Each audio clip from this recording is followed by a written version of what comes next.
தாமும் பெர்லி தானும் வெவ்வேறு இனமாக இருந்தாலும் மலேசியராகவே போட்டிகளில் பங்கேற்று வருவதில் பெருமை கொள்வதாக தேசிய பூப்பந்து வீராங்கனையான தீனா முரளிதரன் தெரிவித்தார். அனைத்துலக போட்டிகளின் அனைத்து இன மக்களும் தங்களை உற்சாகமூட்டுகின்றனர் என்று அவர் கூறினார். அவர்களின் கண்களுக்கு நாங்கள் மலேசியர்களாக மட்டுமே தெரிகிறோம் என்று அவர் கூறினார். இந்த புகழும் மரியாதையும் மலேசியராக தாம் அனுபவிக்க விரும்புவதாகவும் உலகின் இரண்டாம் நிலை பூப்பந்து வீரரான தீனா முரளிதரன் தெரிவித்துள்ளார்.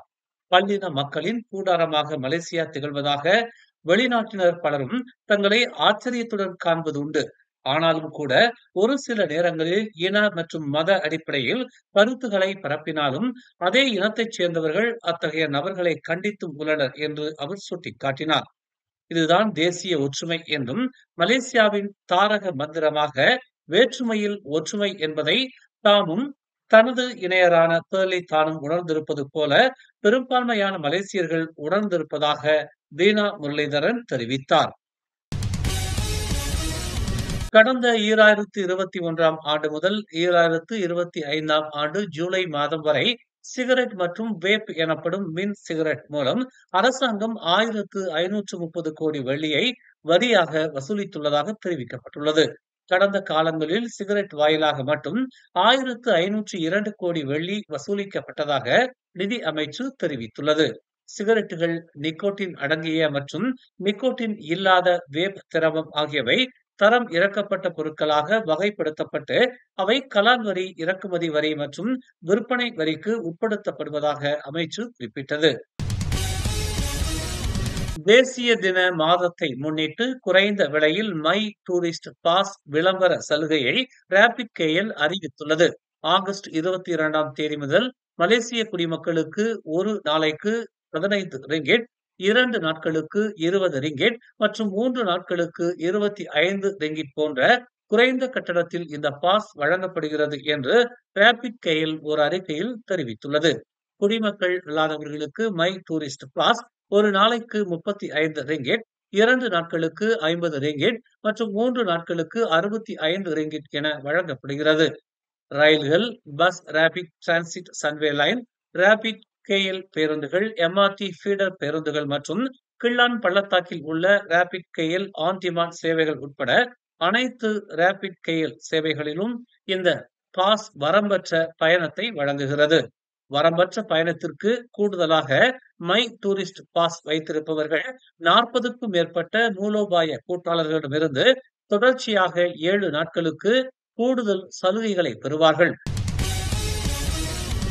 மலேசிய எல்லை கட்டுப்பாடு மற்றும் பாதுகாப்பு நிறுவனமான MCBA இவ்வாண்டு ஜூலை மாதம் வரை 17,658 வெளிநாட்டினருக்கு மலேசியாவிற்குள் நுழைவதற்கு தடை விதித்துள்ளது மற்றும் தேசிய நுழைவு புள்ளிகளில் 19 லட்சம் ரிங்கிட் மதிப்புள்ள கடத்தல் பொருட்களை கைப்பற்றியுள்ளது. பெரும்பாலான நாட் டு லேண்ட் அறிவிப்புகள் கொலம்பூர் சர்வதேச விமான நிலையத்தில் வெளியிடப்பட்டதாக உள்துறை அமைச்சர் டதஸ்ரீ சைஃபுடின் நசுத்தியோன் இஸ்மாயில் தெரிவித்தார். இந்த நடவடிக்கைகள் மக்களின் முறையான நடமாட்டத்தையும் வர்த்தகத்தையும் எளிதாக்கும் அதே வேளையில் எல்லை பாதுகாப்பை உறுதி செய்வதற்கான MCBAவின் உறுதிப்பாட்டை இது பிரதிபலிக்கிறது என்று KLIAவில் MCBA தேசபக்தி முயற்சியை தொடங்கிய பின்னர் சைஃபுடின் நசுத்தியோன் செய்தியாளர்கள் மத்தியில் இதனை தெரிவித்தார்.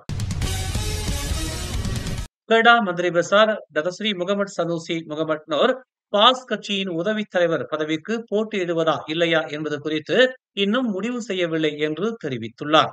வெள்ளிக்கிழமைக்குள் இந்த முடிவு பாஸ் கட்சியின் மத்திய தேர்தல் குழுவிற்கு தெரிவிக்கப்படும் என்று அவர் கூறினார். ஆகஸ்ட் 29ஆம் தேதி வரை முடிவெடுக்க கால அவகாசம் இருக்கிறது. இன்னும் 3 நாட்கள் உள்ளன. தகுதி என்பது போட்டியிடுவேன் என்று அர்த்தமல்ல. நான் ஒருபோதும் கட்சியில் பதவிகளை துரத்தியதில்லை. இப்போது வகிக்கும் பதவி மற்றவர்களால் என்னிடம் ஒப்படைக்கப்பட்டது என்று அவர் கூறினார். எனக்கு எனது சொந்த நிலை தெரியும். மேலும் படிநிலையில் மேலே ஏற வேண்டிய அவசியம் எனக்கு இல்லை. நான் பதவிகளை துரத்தவில்லை. நான் மிகவும் பொருத்தமானவன் என்று மக்கள் நினைக்கும் இடத்தில் நான் இருப்பேன் என்று அவர் இன்று செய்தியாளர்கள் மத்தியில் தெரிவித்தார். அலோர் ஸ்டார் பாஸ் பிரிவு அதன் 46வது ஆண்டு பொதுக்கூட்டத்தில் சனூசியை உதவித் தலைவர் பதவிக்கு ஏகமனதாக பரிந்துரைத்ததாக ஊடகங்கள் முன்பு செய்தி வெளியிட்டன.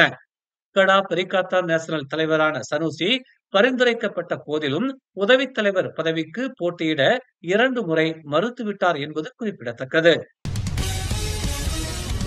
நேற்று இரவு மெர்சிங் ஏண்டாவ் சாலையை கடக்கும் போது யானை மீது வாகனம் மோதியதில் ஒரு பெண் காயமடைந்தார்.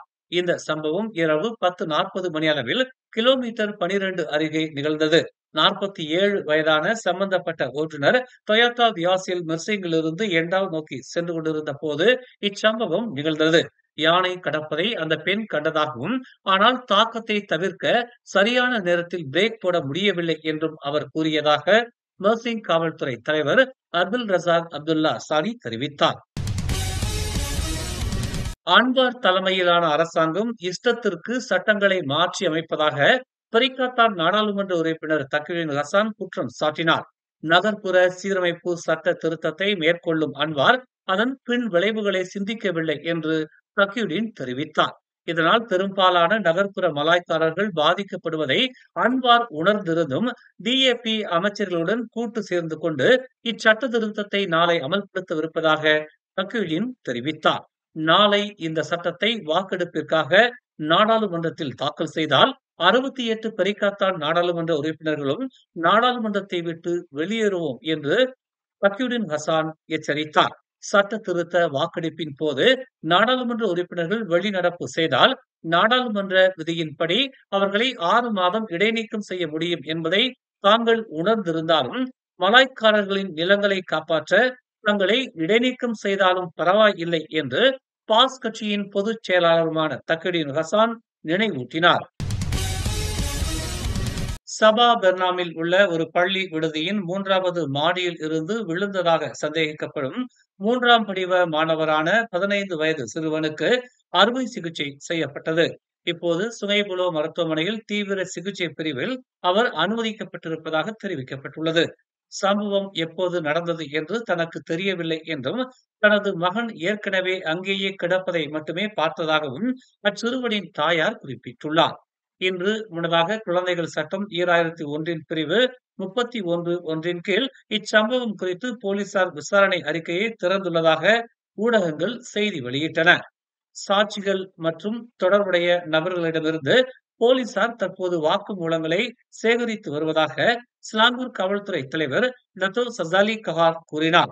சம்பவத்திற்கான காரணம் பகடிவதை, துன்புறுத்தல் குற்றச்சாட்டுகள் உட்பட எந்த ஒரு ஊகமும் உறுதிப்படுத்த முடியாத அளவுக்கு உள்ளது என்று அவர் தெரிவித்தார்.